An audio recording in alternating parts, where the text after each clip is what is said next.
Здравейте, приятели на Морски клуб Балчик! Месец август беше изпълнен с много успехи, тренировки, незабравими морски моменти.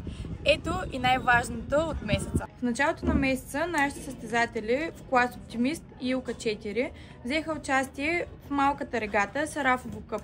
Никол Димитрова се представи блестящо и завоюва второ място при момичетата под 16 години в клас Илка 4. Още едно голямо постижение за нея и за клуба.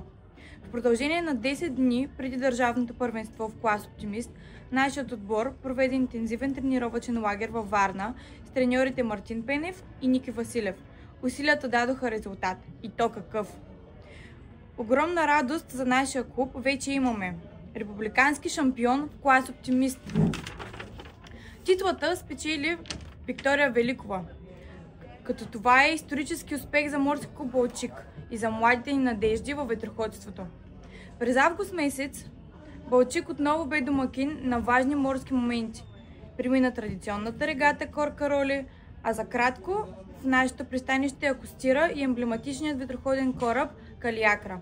Гледката за всички любители на морето беше вдъхновяваща. Все повече деца се включват в нашите клубни занимания. Вече над 90 деца тренират ветроходство и гребане. През август начинаещите от Балчик имаха специална подготовка под ръководството на състезателите ни в клас Илка 4 Цветомир Симеонов и Никол Димитрова. Те не само вдъхновяват успехите си, но и предават опита си на най-малките. Такъв беше месец август за Морски клуб Балчик, изпълнен с победи, тренировки и нови приятелства. Очаквайте ме скоро!